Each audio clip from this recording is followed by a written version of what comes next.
It's nowhere near the silly season, but the Christmas creep seems to be getting creepier. Who, me? No, not you, Santa. You're sweet as. Christmas merch is being unboxed all across the land, and it's only October. By the time December hits, we'll have had quite enough of mince pies and Mariah, and every year it seems to happen earlier and earlier. Well, you can't blame retailers in some ways because Christmas is a big spending time. They're really keen on upping their profits and making ends meet. Personally, I'm not a fan of having Christmas decorations up at the same time as Halloween decorations. But we're in a cost of living crisis, and around the world people are tightening their belts. So what does that mean for our Christmas spending spree?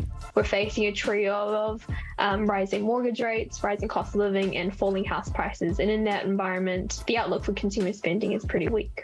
British shoppers are expected to spend £4.4 billion less on non-essentials this Christmas as cash is redirected to their winter power bills. And with their latest interest rate hike, Australians are being warned that mortgages could be affected by a Christmas budget blowout.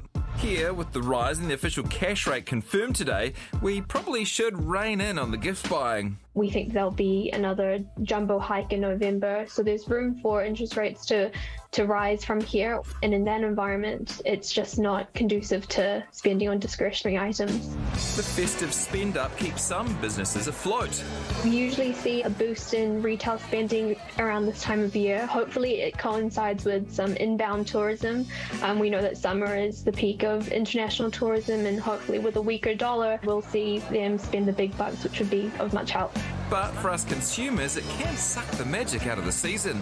We do feel this expectation to buy people things for Christmas. There are other things you can do. You can do acts of service for people, such as, free clean of your car and things like that. But if you do need to spend money, we'd suggest spreading the cost and looking out for those sales. So, while it might seem way too early to be thinking about baubles and bubbles, tinsel and turkey, you think you can handle this? Don't. Maybe now's the perfect time to start budgeting for it.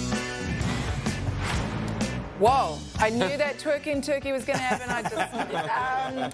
Our friend and financial advisor Nadine Higgins is joining us now to talk more about this. Christmas has come very early to shops this year. So is it better that we get into it early, or do we just do our usual last-minute impulse buying?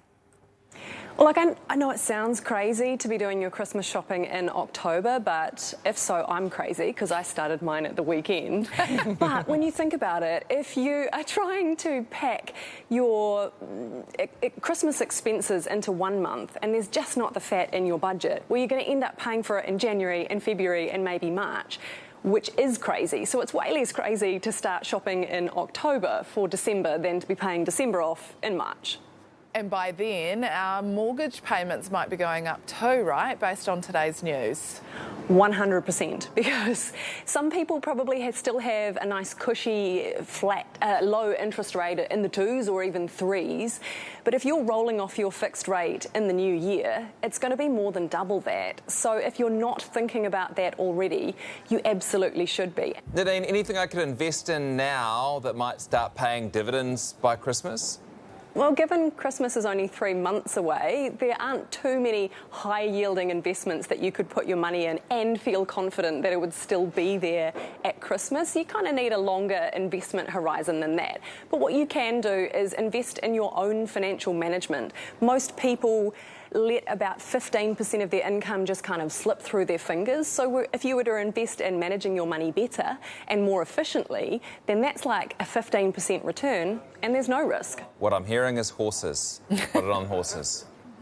I heard crypto. No. That might be a good way to halve your investment by Christmas, the way things are going. Now, it's been a tough year in general. Should we just lower our expectations for this year? Maybe, just say, look, you're getting a Christmas card and the gift of my presents. I mean, I know that makes me sound like the Christmas Grinch, but I don't think it's a bad idea.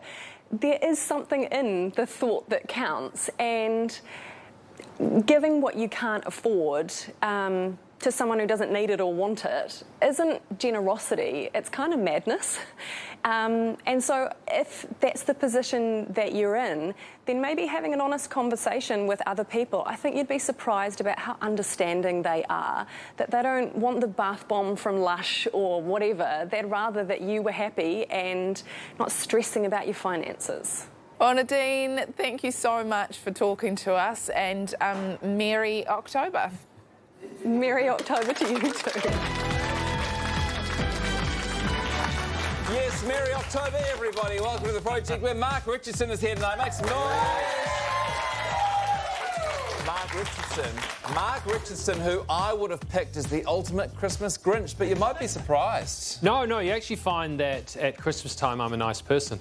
I don't know, it's the fairy lights and all the Christmas stuff, but no, wait till December. I can't do 3 months of nice. Right. I'll run out by the time Christmas gets around. So that's one good reason to leave Christmas until Christmas time. Yeah. I'm putting it out there. I think if enough of us decide to just chill out this Christmas and give it a miss, I reckon it will be normal. It will make it easier for people that don't have the choice about what kind of Christmas they're going to have because they're struggling to make ends meet. It'll make the rest of us more chilled out in what has been an incredibly stressful year after a bunch of other stressful years. What you need is a campaign with a catchy name. Like, remember when people started calling them staycations? And we were like, oh, yeah, that's cool, I can do that. We need a Christmas one about, chilling out at Christmas. Quitsmas. What's that? Resistmas. Quitsmas. Abyssmas. Yeah. No, that's too far. Okay. Chris, give it a miss. Yeah. What about Feliz Na Yena? There are so many good options here. Come on. Cheese on toast and pyjamas on December 25th. Yeah.